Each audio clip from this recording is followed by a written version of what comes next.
So good morning guys, welcome sa ating YouTube channel. Ang tagal natin din nag-vlog. Na-miss ko kayo. And sobrang busy natin lately. Pati yung aso ko na-miss kayo. Taon ng taon. Ay Bonbon.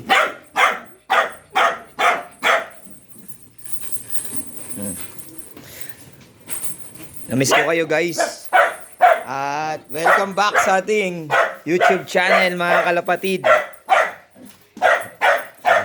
Ang cute na ito guys, oh, Dachshund, tapos ang lahi na ito, Askal. Naghalo. Tapos di na ito mangkad. No? So, nandito pa rin si Putol. Yung ibon natin na putulong pa. Yan. Yung naputulang kasi, ito may kagagawan, no? Ito.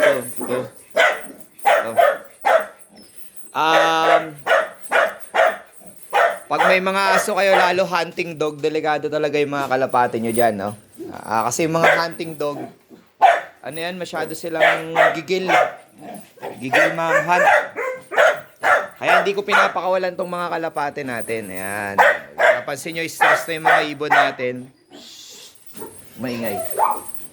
Stress na yung mga ibon natin. Gawa nang nag-uulan na. Tapos, hindi ko pa sila napurga.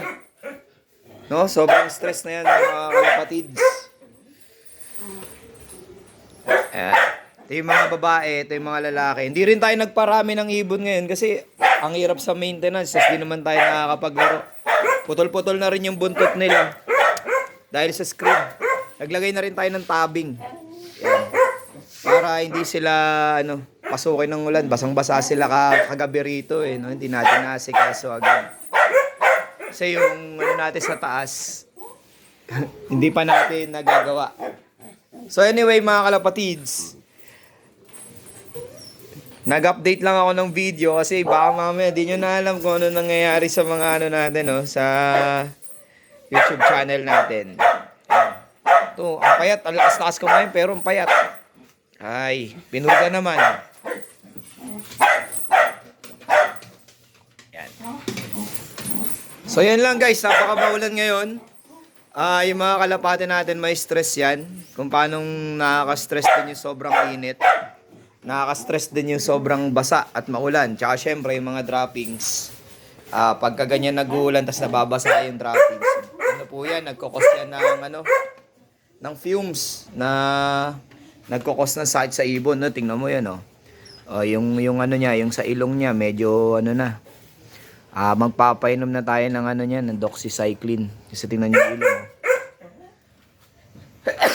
Early sign niya na magkakasipon na yung ibon. Early sign yan. Titingnan nyo na agad yung yung mga namumuti na yung mga ilong. Parang, nagiging pinkish na. No, hindi na mapulbos. Ibig sabihin, nagkakasipon na yung mga ibon. Sobrang stress na sila. Kaya yung tubig, haluan nyo yung mga tubig ninyo ng electrolyte. Para naman sila. Yung stress nila is bumaba. Ganon din sa mga ganon din sa mga hayop. Pero kasi ito nung tag-init, yan mga aso tag-init, talagang yan, kailangan sa tag-init ilalagay niyo ng electrolytes. Pero pag ganito naman tag-ulan, secure niyo lang din na hindi sila nababasa para hindi sila magkasakit, no? Ano Lucky? Lucky. Kulit 'to eh. No? So yan lang guys, binigyan ko lang kayo ng update. At abangan nyo yung mga susunod na mga vlogs natin. And magbablog na tayo ulit.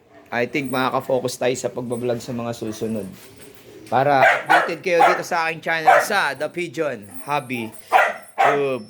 Bye-bye!